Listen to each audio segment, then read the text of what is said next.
Right now, somewhere, a person steps outside, cups a hand against the wind, and lights up. Just to feel a little calmer. It looks like the most modern of bad habits. It isn't. That pull to breathe in smoke is thousands of years old. But here is the twist most people never hear. The very first humans to do it weren't chasing a buzz or a habit at all. They were leaning into a fire. Breathing in on purpose, trying to touch something they believed was sacred. So, when did ancient humans first start smoking? Not a factory cigarette. The very first time a human deliberately drew smoke into their lungs and wanted to.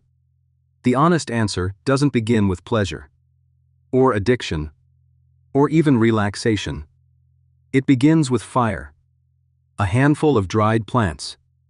And a question no animal had ever asked. What happens if I breathe this in? Once we had fire, we started throwing everything onto it. And we noticed something strange. Most plants just burned.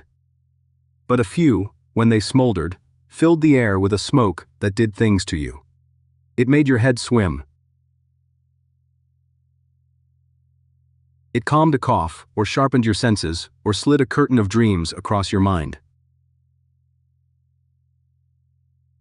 To people with no idea what chemistry was, that smoke looked like pure magic rising off the flames. And that is the key to the whole story. The first smoking was not a treat at the end of a hard day.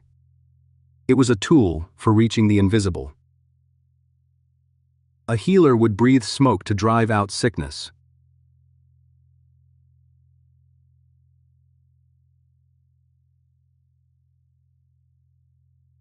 A dreamer would breathe it to loosen the mind and walk among visions.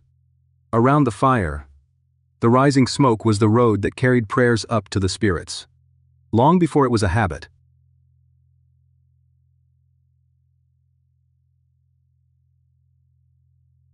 Smoke was holy, and the single most important smoking plant in human history did not come from the old world at all. Tobacco is a plant of the Americas. It grew nowhere else. Which means the people who first tamed it, first burned it, first breathed it in on purpose, were the first Americans. The same Ice Age travelers who had walked into an empty continent. The story of smoking doesn't start in some distant temple. It starts here, on our own map. For a long time we thought tobacco was fairly recent. Then, at a place called the Wishbone site, out on the flats of what is now Utah, archaeologists found tiny charred tobacco seeds in the remains of a hunter-gatherer campfire. The date stopped everyone cold. Around 12,300 years ago. That is the oldest evidence of humans using tobacco anywhere on Earth. Left by Ice Age foragers. Thousands of years before farming. Before pipes.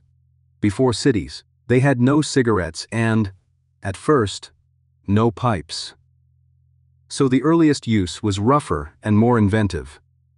Chewing the leaves, tucking them into the cheek, or tossing bundles onto embers and leaning into the smoke. Only later, across the Americas, do we start finding beautifully carved stone pipes.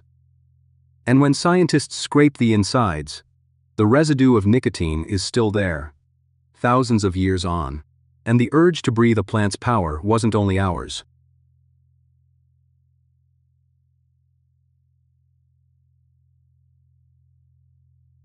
On the other side of the world, high in the Pamir mountains, archaeologists opened a 2,500-year-old cemetery and found wooden braziers holding burnt cannabis.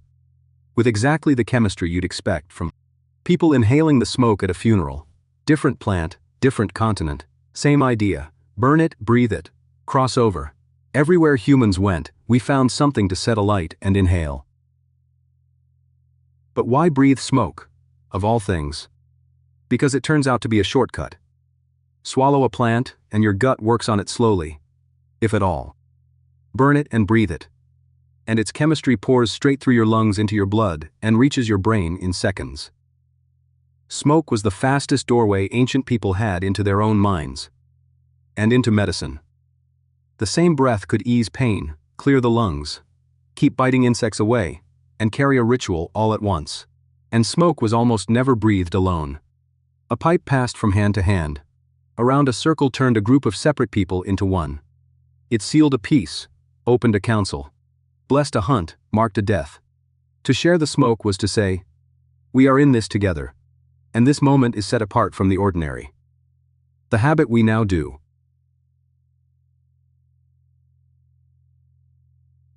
Hurriedly, alone, in a doorway, began as one of the most communal acts there was. But hidden inside that sacred smoke was a passenger no one could see. In tobacco, it was a single molecule. Nicotine. It slips into the brain and quietly presses on the exact machinery that rewards us for food, for safety, for survival. Flooding it with a small, sharp jolt of good feeling. And the brain, fooled, files smoking away as something it needs. The plant had found a way to make us come back. So slowly, over thousands of years, the meaning drained out and the molecule stayed behind. The prayers, the healing, the circle of trust, all of it could fade, and the craving would still be there in the morning, asking for one more. What began as a way to reach the gods was quietly turned, by a single chemical, into a way to simply get through the day. And nowhere was tobacco woven deeper into life than here. Across the Americas. Long before any ship arrived, it was grown, traded, and burned from the cold north to the far south.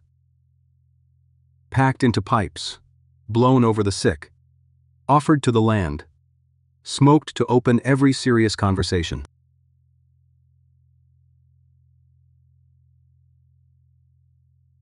When the rest of the world finally met tobacco, it wasn't discovering a new drug. It was stumbling onto an ancient American sacrament. And taking only the smoke. Not the meaning, and that is the bill that came due. The very thing that made smoke so powerful, that it pours a plant straight into your blood in seconds, is exactly what makes it so hard to put down. The fast doorway that once carried medicine and prayer now carries dependence just as fast. The craving has outlived the ritual. We kept the smoke long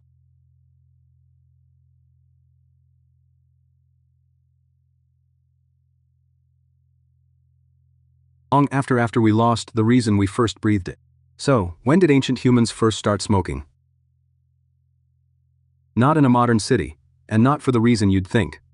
At least 12,000 years ago, by a fire on the Ice Age plains of America, a human breathed in on purpose, not to feel good, but to heal, to mourn, and to reach something greater than themselves. We did not invent smoking to enjoy it. We invented it to touch the sacred. The pleasure and the craving are all that's left of a prayer we've forgotten how to say.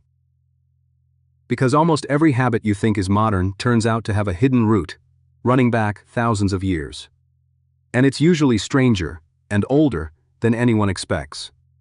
We drank before we were human. We smoked to speak with gods. So what else that feels ordinary today began as something ancient and sacred? If you want the next forgotten origin, it's one tap away. And it's hiding inside something you'll probably do before the end of today. Subscribe, and let's keep digging up where we really came from.